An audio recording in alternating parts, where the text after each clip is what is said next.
Good morning students. लक्ष्य में आप सभी का स्वागत है। मैं ट्रिपल ई का 27वां लेक्चर बना रहा हूँ। तो आज का जो लेक्चर हमारा है बेसिकली आज पिछले क्लास में हम लोगों ने नेटवर्क के कुछ टेक्निकल टर्म के बारे में सीखा था। नोड, मैश, ब्रांच, ठीक है, जंक्शन। आज जो है एलिमेंट, उस नेटवर्क में यूज हो रहे इलेक्ट्रिकल एलिमेंट को क्लासीफाई करके अलग अलग कैटेगरी में बांटेंगे और उसके बारे में पढ़ेंगे। ऐसे मैंने कुछ लिख रखा है आपके बोर्ड पे, मैंने 4 लिखा है, 2 और बचेगा, उसको भी इसके बाद लिख लेंगे। एक का नाम है एक्टिव एलिमेंट, एक का नाम है पैसिव एलिमेंट। मैंने शुरुआती लेक्चर में, लेक्चर 1-2 में ऐसे बोला था कि आने वाले लेक्चरों में मैं बताऊंगा कि एक्टिव एलिमेंट और पैसिव एलिमेंट होता क्या है, जो अंत में जाके पता चलेगा। क्योंकि मैंने उस समय बोला कि अगर मैं बताऊंगा तो बहुत सारी बातें क्लियर नहीं होंगी। डेफिनेशन तो क्लियर हो जाएगा, मैंने डेफिनेशन में लिखा। अब मैं डेफिनेशन के साथ यदि मैं एग्जाम्पल दूंगा तो आपको ज़्यादा समझ में आएगा, इसीलिए मैं अंतिम में इस टॉपिक को लेके आया। ठीक है, शुरुआत में ही आपका टॉपिक है एक्टिव एलिमेंट, पैसिव एलिमेंट, लेकिन अंतिम में इसको बताना अब अच्छा लगेगा क्योंकि जैसे ही मैं एग्जांपल दूंगा तो उस एग्जांपल से मेरे डेफिनेशन को आप अच्छे से समझ पाएंगे। चलिए, तो सबसे पहले कौन सा आ रहा है? Active element. चलिए, तो हम लोग के पास ऐसे हम लोग एलिमेंट को, जो इलेक्ट्रिकल एलिमेंट है उसको 6 कैटेगरी में आपके सामने बांटे। और भी है बट हम 6 पढ़ा रहे हैं। एक हो गया एक्टिव, एक हो गया पैसिव, एक हो गया लीनियर, एक हो गया नॉन लीनियर, एक यूनिलैटरल और एक बाइलैटरल। तो 6 हम लोग पढ़ेंगे टोटल। तो मैंने 4 का डेफिनेशन पहले ही लिख रखा है। डेफिनेशन अगर मैं आपके साथ लिखते चलूँ तो टाइम टेकिंग होता है, तो ऑलरेडी बोर्ड में दिख रहा है, लेकिन मैं भी पूरा नहीं किया हूँ, एग्जाम्पल नहीं दिया हूँ और एग्जाम्पल को समझाया नहीं हूँ। तो मैं डेफिनेशन और एग्जाम्पल एक साथ लेके चलूँगा, मेरे साथ धीरे धीरे चलिए बस। चलिए, तो आता है डेफिनेशन पे। एक्टिव एलिमेंट किसे कहते हैं? मैंने 2 पॉइंट्स लिखे हैं एक्टिव एलिमेंट में। कोई भी ऐसा इलेक्ट्रिकल एलिमेंट, मैं इलेक्ट्रिकल इलेक्ट्रॉनिक्स पढ़ा रहा हूँ इसलिए मान के चलेंगे कि इलेक्ट्रिकल की दुनिया की ही बात करूंगा मैं, ठीक है। कोई भी ऐसा इलेक्ट्रिकल एलिमेंट, ठीक है, जो एनर्जी को स्टोर करने की कैपेबिलिटी रखता है, ठीक है। कैपेबल माने योग्य, टू स्टोर एनर्जी, जो एनर्जी को स्टोर करने की कैपेबिलिटी रखता है उसे हम लोग एक्टिव एलिमेंट का नाम देते हैं। सर कुछ समझे नहीं तो मैं आपको समझाऊंगा, थोड़ा वेट कीजिए। दूसरा इसका पॉइंट है, वैसे एलिमेंट को भी एक्टिव एलिमेंट कहा जाता है जो सिग्नल को या इनपुट सिग्नल को एम्पलीफाई, नया शब्द है एम्पलीफाई मतलब हिंदी होता है बढ़ाना। क्या? बढ़ाना। एम्पलीफाई करने का कैपेबिलिटी रखता है, एम्पलीफाई करता है, ठीक है। तो वैसे इलेक्ट्रिकल एलिमेंट या इलेक्ट्रॉनिक्स एलिमेंट को भी हम लोग एक्टिव एलिमेंट का नाम देते हैं। तो सर दोनों एग्जाम्पल को थोड़ा एक एक एग्जाम्पल देके समझाइएगा तो ज़्यादा समझ में आएगा।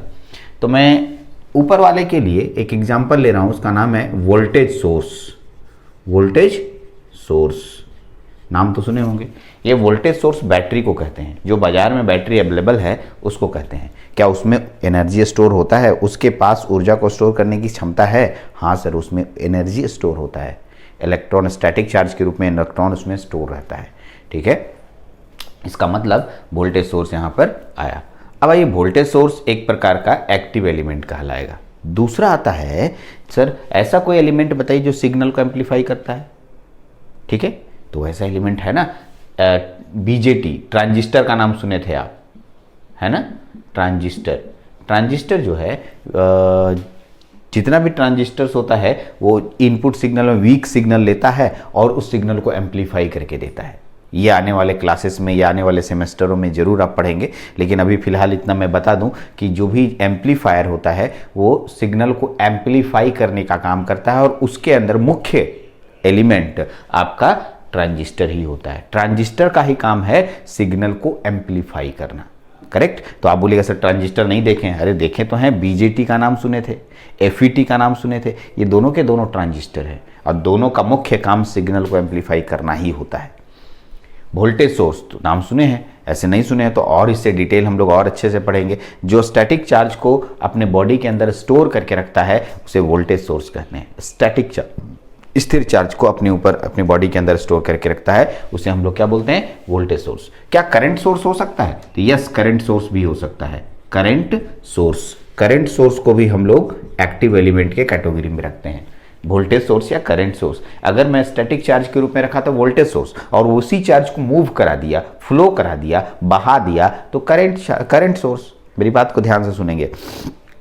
इसको ऐसे समझिए ना, बाल्टी लेंगे, बाल्टी के अंदर पानी भर दीजिए तो पानी स्थिर है, अरे पानी है ना जी, पानी एक प्रकार का एनर्जी समझ लीजिए, बाल्टी उसका कंटेनर, ठीक है। तो पानी रखा हुआ है, तो अब लोग बोलेंगे कि चलो पानी रखा हुआ है, एक प्रकार पानी रखा हुआ, पानी एक प्रकार का एनर्जी रखा हुआ है। यदि पानी के एक बॉटम में छेद कर दीजिए, छेद कर दिएगा तो क्या होगा, पानी बहने लगेगा, पानी बहने लगेगा, इसका मतलब पानी का फ्लो हो गया, वो एनर्जी फ्लो करने लगा, ठीक है। तो भाई जब एनर्जी फ्लो करने लगा, इसका मतलब आप कहेंगे कि वो करंट सोर्स होगा, वो करंट कहलाएगा, धारा बन जाएगा। तो यही बात है, करंट सोर्स और वोल्टेज सोर्स दोनों के दोनों कौन से एलिमेंट में आते हैं, एक्टिव एलिमेंट में आते हैं। ट्रांजिस्टर किस में आता है, एक्टिव एलिमेंट में आता है। डायोड किस में आता है, डायोड, ठीक है, एक्टिव एलिमेंट में आता है। या ऑल सेमीकंडक्टर डिवाइसेस, इसके जगह पर एक और लाइन लिख सकते थे, ऑल सेमीकंडक्टर डिवाइसेस, जितने भी डिवाइसेस हम लोग को सेमीकंडक्टर की दुनिया में मिलेंगे, सभी के सभी एक्टिव एलिमेंट के कैटेगरी में आते हैं, ठीक है। चलिए, तो ये एक्टिव एलिमेंट काफ़ी हद तक ठीक ठाक मैंने आपको समझाया, ठीक है। क्या पैसिव एलिमेंट किसे कहते हैं, what do you mean by passive element. तो जस्ट एक्टिव एलिमेंट का जो दोनों पॉइंट है उसका अपोजिट पॉइंट यहां लिख दीजिए, तो पैसिव एलिमेंट का डेफिनेशन हो जाएगा। एक डेफिनेशन याद करने से दूसरा अपने आप याद होता है। An element which does not store और जनरेट पावर, ठीक है, कोई जो स्टोर नहीं कर सकता है एनर्जी को, कोई ऐसा तत्व इलेक्ट्रिकल एलिमेंट जो एनर्जी को स्टोर नहीं कर सकता है, सिर्फ खर्च करता है। देखिए क्या लिखा है, इट डेसिपेट, डेसिपेट का हिंदी होता है खर्च करना, देना, बर्बाद करना, ठीक है। इसको ऐसे डेसिपेट का मतलब होता है खर्च करना। इट डेसिपेट द पावर, यह पावर को सिर्फ खर्च करता है, ठीक है। तो एक एग्जाम्पल मैं आपके सामने रख रहा हूं, ध्यान से देखिएगा, मिटा दूंगा फिर इधर। ये मेरे पास एक प्रतिरोध है, प्रतिरोध, और ये मेरे पास एक बैटरी है, ठीक। तो यह ऊर्जा देने का काम कर रहा है और यह ऊर्जा लेकर उसको दूसरी ऊर्जा में कन्वर्ट कर रहा है, दूसरी ऊर्जा यानी हीट एनर्जी में कन्वर्ट कर रहा है। तो ये क्या हुआ, खर्च करने वाला, और ये क्या हुआ, देने वाला।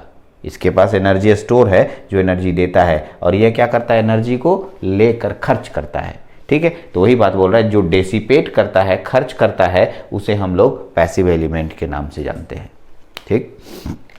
दूसरा, passive element can not amplify the input signal, यह इनपुट सिग्नल को एम्पलीफाई नहीं कर सकता है। तो इस तरह के पैसिव एलिमेंट के कैटेगरी में साइंटिस्ट लोगों ने तीन तरह के तत्व, जनरली किताबों में पढ़ने को मिलेगा आपको, तीन तरह के तत्वों का नाम इन लोगों ने लिया। चलिए कौन कौन लिया, पहला देख लीजिए। पहला जो नाम लिया उसका नाम लिया रेसिस्टर। क्या नाम लिया, क्या नाम लिया, रेसिस्टर। क्या नाम लिया, रेसिस्टर। रेसिस्टर, रेसिस्टर के बाद कौन आता है, इंडक्टर, इंडक्टर और कैपेसिटर।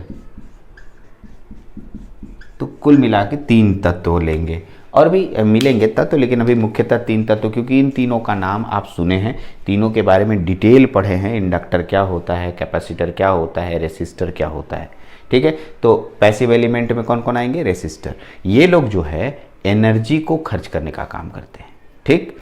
एक स्टूडेंट यहाँ पर डाउट कर दिया, सर हम लोग को सर ने बताया है या आपने भी बताया है कि कैपेसिटर एनर्जी को स्टोर करता है, लिख तो भाई ये तो डेफिनेशन यहाँ पर आप दे दिए और इसका एग्जांपल यहाँ देते हैं आप। नहीं, कैपेसिटर एनर्जी को स्टोर करता है, बहुत स्मॉल अमाउंट होता है, दैट इज टू नेग्लेजिबल। इतना नेग्लेजिबल एनर्जी हम लोग किसी पर्टिकुलर किसी डिवाइस को ड्राइव करने के लिए नहीं यूज कर सकते हैं, ठीक है। इसलिए उस एनर्जी को नहीं मानेंगे हम लोग कि वो स्टोर करके चल रहा है, और शॉर्ट इंस्टेंट के लिए स्टोर करता है, ठीक है। इसलिए हम लोग कैपेसिटर को एनर्जी स्टोरिंग नहीं, एनर्जी डिसिपेटिंग एलिमेंट के रूप में लेके चलते हैं, और यह, ठीक है, पैसिव एलिमेंट के कैटेगरी में डाला गया। चलिए, तो आपने देखा कि एक्टिव और पैसिव वैसे एलिमेंट जो एनर्जी को स्टोर करने की क्षमता रखते हैं और साथ साथ सिग्नल को एम्पलीफाई करने की क्षमता रखते हैं, वैसे तत्वों को हम लोग क्या बोलते हैं, एक्टिव एलिमेंट बोलते हैं। पैसिव एलिमेंट किसे कहते हैं, वैसे तत्व, इलेक्ट्रिकल एलिमेंट जो ऊर्जा को खर्च करने का काम करते हैं। ऊर्जा को खर्च करने का काम मतलब, जैसे मान लिया मैं उधर से करंट लेके आ रहा हूँ, रास्ते में मिल गया रेसिस्टेंस, वो बोला भाई रेसिस्टेंस से तुम करंट है, करंट गुना रेसिस्टेंस वोल्टेज बन के हीट एनर्जी के रूप में बाहर निकल जाएंगे। देखिए ना, बल्ब लगा हुआ है, बल्ब रास्ते में करंट जा रहा है, बल्ब से गुजरा, बल्ब बोला भाई हम तुम्हारा एनर्जी ले लेंगे। अब लेके क्या करोगे भाई, तो हम इसको लाइट एनर्जी में कन्वर्ट कर देंगे। तो एनर्जी खर्च हुआ कि खर्च नहीं, कन्वर्ट हुआ। तो यही बात यहाँ पर बोलना चाह रहे हैं, रेसिस्टर, इंडक्टर और कैपेसिटर डिफरेंट एनर्जी में कन्वर्जन करता है। जैसे ये मैग्नेटिक फील्ड एनर्जी, ये इलेक्ट्रिक फील्ड एनर्जी बनाता है, अरे इंडक्टर याद कीजिए, मैंने लपेटा हुआ तार बताया था, उसके चारों ओर मैग्नेटिक फील्ड का क्रिएशन होता है। आने वाले चैप्टर में पढ़ेंगे भी, इलेक्ट्रोमैग्नेटिक इंडक्शन में बहुत फेमस होगा ये। बहुत इस इंडक्टर की कहानी तो इतनी ज़्यादा है कि इस इंडक्टर से पूरी दुनिया अभी चल रही है। आपके घर में पंखा है, जितने भी कॉइल वाले होते हैं, कॉइल किसे कहते हैं, ऐसे ऐसे ऐसे लपेटा हुआ, अगर मैं तार को लपेट दूं तो ये बहुत ही सुंदर प्रॉपर्टी शो करने लगता है। इसके चारों ओर चुंबकीय क्षेत्र का निर्माण होने लगता है यदि इसमें धारा प्रवाहित कर दिया जाए, ठीक है, और इसी को हम लोग मैग्नेटिक फील्ड कहते हैं। करेक्ट। इसकी कहानी बहुत इंटरेस्टिंग है, बहुत मज़ेदार कहानी। आने वाले चैप्टरों में इस मज़ेदार कहानी को हम लोग सीखेंगे, ठीक है, बहुत अच्छे से सीखेंगे, ठीक है। तो पैसिव एलिमेंट हमारे पास रेसिस्टर, इंडक्टर और कैपेसिटर पैसिव एलिमेंट कहलाता है। लीनियर एलिमेंट, अब चलते हैं, ये दोनों तो हो गया, इसको अच्छे से नोट कर लीजिए, ठीक है। और फिर अब आते हैं दूसरे तत्वों पर। दूसरा दो तत्व और पढ़ते हैं, लीनियर एलिमेंट और non linear element. Sir linear का मतलब क्या समझते हैं? एक रेखा, ठीक है, लाइन से बना है लीनियर। सर लीनियर एलिमेंट किसे कहेंगे? तो ध्यान से सुनेंगे। इफ द कैरेक्टरिस्टिक मतलब गुण, कैरेक्टरिस्टिक पैरामीटर क्या बोलते हैं? किसी तत्व का अपना कुछ इंटरनल पैरामीटर्स होता है, वो फिक्स है कि रहेगा ही, उसे कैरेक्टरिस्टिक पैरामीटर कहते हैं। फिर से सुनिएगा, कैरेक्टरिस्टिक पैरामीटर क्या हुआ, ठीक है। जैसे रेसिस्टेंस एक प्रकार का कैरेक्टरिस्टिक पैरामीटर है, मतलब जब वोल्टेज और करंट रहेगा तो उन दोनों को बैलेंस करने के लिए हम लोग को एक पैरामीटर यूज करना होगा, उसका नाम है रेसिस्टेंस। जैसे voltage directly proportional to current, ऐसा पढ़े हैं ना आप? हाँ, तो इन दोनों को बैलेंस करना है, बराबर करना है। बैलेंस का मतलब बराबर होता है। तो बराबर कैसे होगा सर? मान लिया 4 गुना वोल्टेज है और मतलब 1 गुना करंट है, तो ये 8 गुना हो गया, ये 2 गुना हो, 8 गुना वोल्टेज हो गया, ये 2 गुना करंट हो गया। तो भाई वोल्टेज बढ़ा तो करंट बढ़ा, तो तुम इसको डायरेक्टली प्रोपोर्शनल बोल दो, लेकिन बराबर तो नहीं ना दे सकते हो। इतना बराबर दोगे तो गलत हो जाएगा, ठीक है। तो बराबर करने के लिए आपको एक क्वांटिटी से मल्टीप्लाई करना पड़ता है, और इसी क्वांटिटी को हम लोग यहाँ देते हैं कैरेक्टरिस्टिक पैरामीटर। क्या नाम देते हैं? कैरेक्टरिस्टिक पैरामीटर, जिसे कांस्टेंट भी बाद में कहते हैं आप लोग, ये कांस्टेंट है, ठीक है।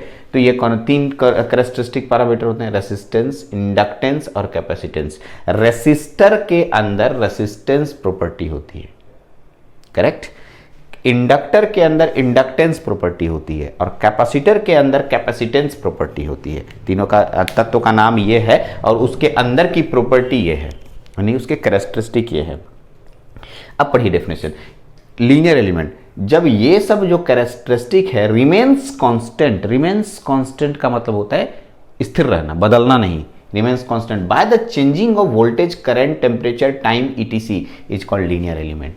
यदि मैं वोल्टेज को बढ़ाता घटाता हूँ, या करंट को बढ़ाता घटाता हूँ, या टेम्परेचर को बढ़ाता घटाता हूँ, या टाइम को बढ़ाता, किसी भी क्वांटिटी को अगर मैं बढ़ाऊंगा घटाऊंगा, तो इसके अंदर का जो रेसिस्टेंस है वो नहीं बदलेगा, तो हम लोग बोलेंगे यह लीनियर एलिमेंट है। क्या बोलेंगे? लीनियर एलिमेंट है। सर कुछ समझ में नहीं आया, कोई बात नहीं, इसका हम एग्जाम्पल दे के भी समझाते हैं। दूसरा है इट्स ग्राफ इज लीनियर, या इसका ग्राफ हमेशा सीधी रेखा में आता है, और we can apply Ohm's law in linear network. तो ये एक आगे चल के कम्पिटिटिव लेवल में ये क्वेश्चन पूछा जा सकता है कि क्या लीनियर एलिमेंट में हम लोग ओम्स लॉ लगा सकते हैं? तो आपका जवाब होगा हाँ, लगा सकते हैं।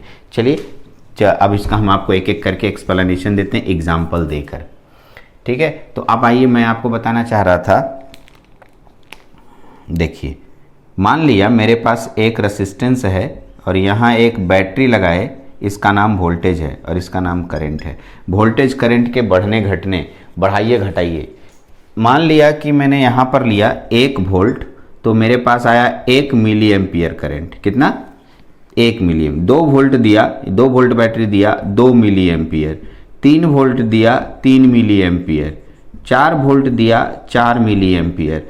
इस तरीके से आपके पास वोल्टेज को बढ़ाने से करंट भी बढ़ रहा है। तो दोनों बदला कि नहीं बदला? अरे कौन क्या बदला? वोल्टेज और करंट। ये वोल्टेज है और ये करंट है। किसको बदल रहा हूँ? बाय द चेंजिंग मैंने बदलना है, वोल्टेज को बदलना है, करंट को बदलना है, टेम्परेचर, टाइम, ये सब को बदलना है। तो मैं वोल्टेज और करंट को बदल रहा हूँ, ठीक। तो इसकी वजह से क्या नहीं बदलना चाहिए? रेसिस्टेंस नहीं। रेसिस्टेंस कैसे निकलता है सर? आर बराबर होता है वी बाई आई, होता है ना, वी बाई आई। तो वी बाई आई का मतलब 1/1 1 होगा, इसका भी मान 2/2 का मान 1 होगा, यहाँ भी आर का मान 1 हुआ, यहाँ भी आर का मान 1 हुआ, यहाँ भी आर का मान 1 हुआ। क्या रेसिस्टेंस का मान बदला? नहीं बदला।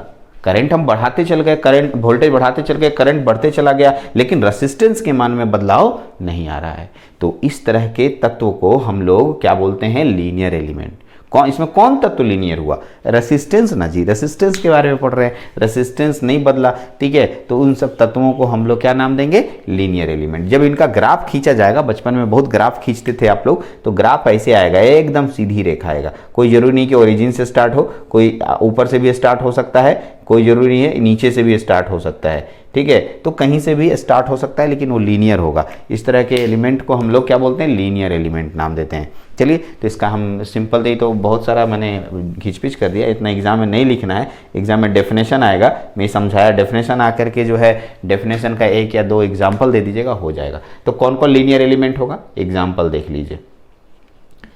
रेसिस्टर, ये एक प्रकार का, ठीक है, लीनियर एलिमेंट हुआ रेसिस्टर। रेसिस्टर के बाद कौन आएगा? Inductor, inductor. फिर कौन आएगा? कैपेसिटर, ठीक है। तो ये तीनों के तीनों को हम लोग कौन सा एलिमेंट बोलते हैं?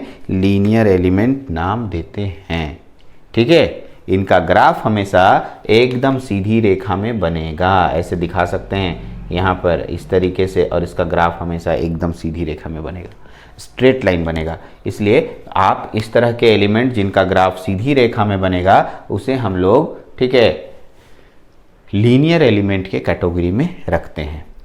नॉन लीनियर एलिमेंट किसे कहते हैं? इसको समझिए, ये मजेदार है, ये भी है, तो क्योंकि ये लीनियर का उल्टा है, तो लीनियर का जस्ट जो डेफिनेशन लीनियर पढ़िएगा वही एकदम आपके नॉन लीनियर एलिमेंट में भी आएगा। जस्ट उल्टा पढ़ के देखिए क्या लिखता है। If the characteristic parameter like resistance, inductance, capacitance changes, यहां पर रिमेन्स कांस्टेंट था और यहां लिख दिया चेंजेस, यहीं पर अंतर है। यहां लिखा है रिमेन्स कांस्टेंट, यहां लिखा है changes by the changing of voltage current. बाकी सब डेफिनेशन सेम है। यहां पर रेसिस्टेंस, इंडक्टेंस, कैपेसिटेंस बदलेगा, अपने आप बदलेगा, हाँ सर बदलेगा, और इसका ग्राफ भी लीनियर नहीं रहेगा, नॉन लीनियर रहेगा, और ये ओम्स लॉ को फॉलो नहीं करेगा, नहीं ओम्स लॉ इसमें नहीं लगा सकते हैं, ठीक है। सर समझ में नहीं आया तो देखिए एग्जाम्पल दे रहा हूँ। एग्जाम्पल में मैं दे रहा हूँ डायोड। क्या दे रहा हूँ? डायोड। अच्छा एक बात बताइए, डायोड आपको मैंने पढ़ाया था तो एक साइड वोल्टेज था और एक साइड करंट था। जब इसका ग्राफ बनाते थे तो आप कुछ ऐसे बनाते थे, याद कीजिए। यहाँ हम बोलते थे ये जो है नी पॉइंट नाम दिए थे, और इसका मान अगर सिलिकॉन के लिए है, सिलिकॉन के लिए है तो इसका मान 0.7 वोल्ट हम दिए थे। याद आ रहा होगा? हाँ सर आप सही बता रहे हैं। और जर्मेनियम के लिए 0.3 वोल्ट। तो भाई इसका ग्राफ सीधा हुआ क्या? नहीं सर, इधर से जाके इधर टेढ़ा हो गया, सीधी रेखा नहीं बनता है। ऐसे केस में प्रतिरोध का मान इतना दूर, देखिए प्रतिरोध ज़्यादा था, अरे डायोड में इतना दूर प्रतिरोध ज़्यादा था इसलिए धारा नहीं प्रवाहित हुआ। जैसे ही उसका प्रतिरोध एकदम घट गया, 0 हो गया, एकदम धारा तेजी से प्रवाहित होने लगा, ठीक है। इसको हम लोग क्या बोलते हैं? नॉन लीनियर ग्राफ, ठीक है। यही है नॉन लीनियर एलिमेंट। क्या है? Non linear element. तो ये नॉन लीनियर एलिमेंट समझ गए होंगे। बहुत सारे नॉन लीनियर एलिमेंट होते हैं। चलिए मैं नॉन लीनियर एलिमेंट का एग्जांपल देता हूं। Diode, transistor, diode, transistor, all semiconductor devices, all semiconductor devices, जितने भी सेमीकंडक्टर डिवाइसेस हैं सभी के सभी नॉन लीनियर एलिमेंट के कैटेगरी में आते हैं, ठीक है। जो कि समय के साथ अपना रेसिस्टेंस का मान या फिर इंडक्टेंस का मान या कैपेसिटेंस का मान बदलते रहते हैं, ठीक है। किसके चेंजिंग के कारण? वोल्टेज करंट, इन सब के चेंजिंग के कारण यदि इन सब का मान बदलेगा, वैसे एलिमेंट का हम लोग उस तरह के एलिमेंट को हम लोग नॉन लीनियर के एलिमेंट के कैटेगरी में रखेंगे। तो अच्छे से इसको नोट डाउन कीजिए, नोट डाउन कीजिए। हाँ, इसका ग्राफ जो है लीनियर नहीं होता है सर, इसका ग्राफ नॉन लीनियर होता है। कुछ इस तरीके से दे दीजिए, क्योंकि किसी का भी ग्राफ बना सकते हैं। डायोड लिख दीजिए, PN junction diode, PN junction diode,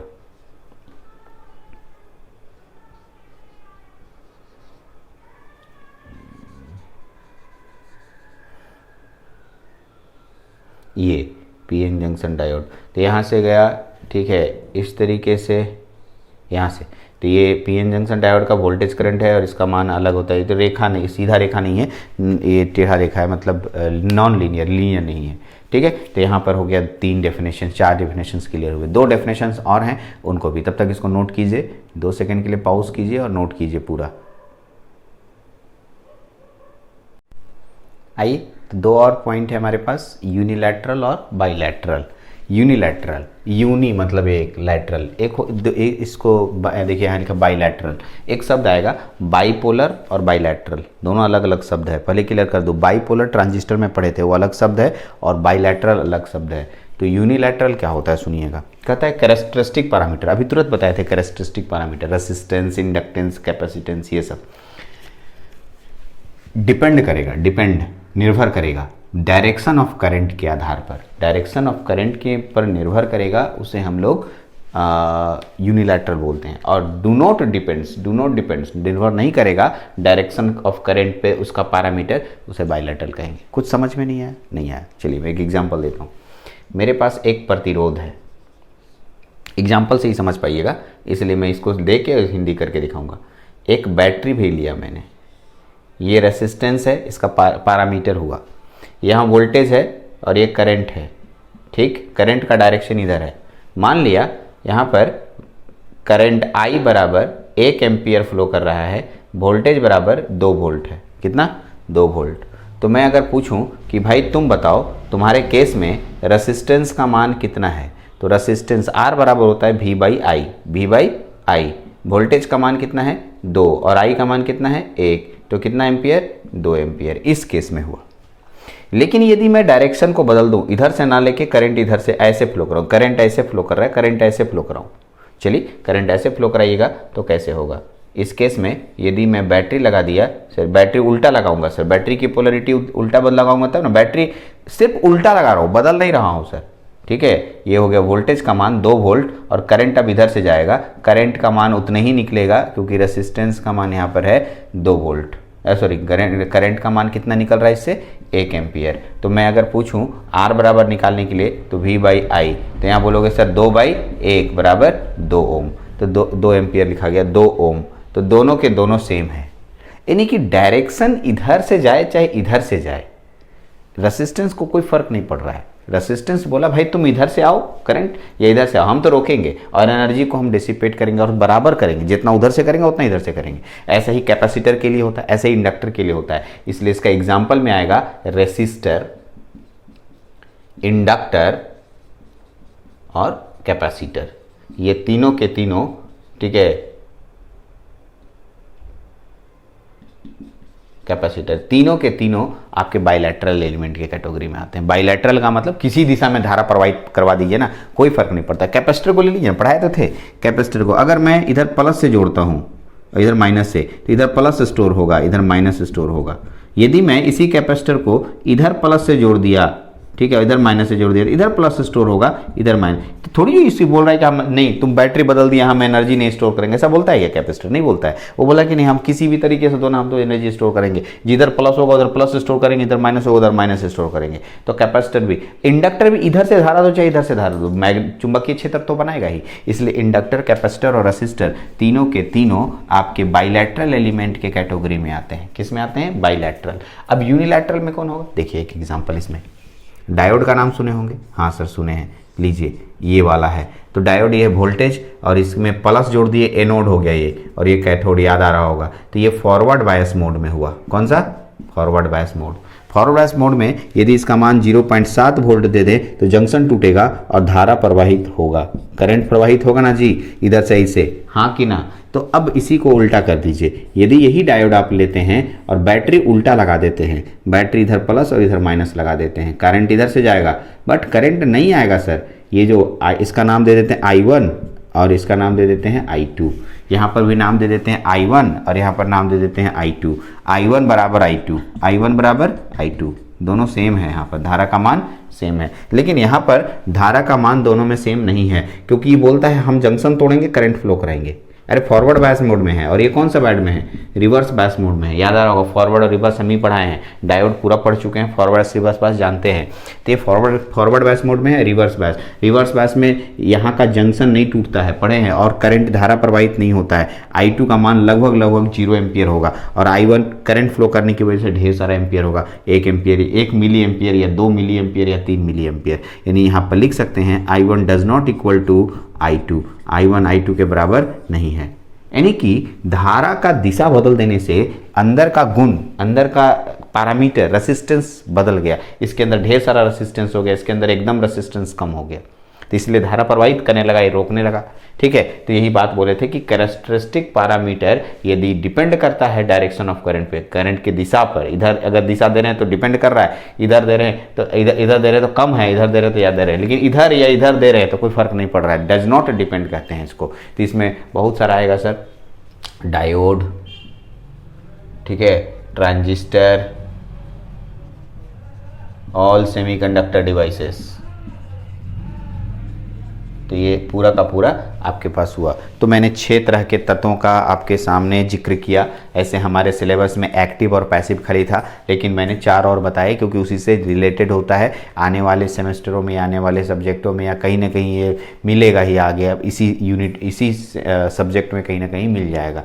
तो ये आप पढ़ लिए। चलिए अब इसके बाद आते हैं हम लोग स्टार डेल्टा कॉन्फ़िगरेशन, वो भी छूट गया तो वो पढ़ेंगे। फिर वोल्टेज सोर्स, उसके बाद हम लोग कलर कोड भी छूटा हुआ है, कलर कोड रेसिस्टेंस, मज़ा आएगा पढ़ने में वो भी, कि रेसिस्टेंस बाजार में कैसा मिलता है, क्या ऐसे जिगजैग पाथ मिलता है, क्या ऐसा मिलता है, ऐसा नहीं मिलता है, उसके ऊपर पट्टी चढ़ी होती है वैसा मिलेगा, तो कैसा उसको काउंटिंग करते हैं वो भी पढ़ लेंगे। कलर कोड, स्टार डेल्टा, तो अगला जो लेक्चर होगा वो स्टार डेल्टा होगा। तो स्टार डेल्टा के लिए तैयारी इस लेक्चर में इतना ही रखते हैं। लेक्चर नंबर 28 में स्टार डेल्टा चलेंगे। Thank you very much.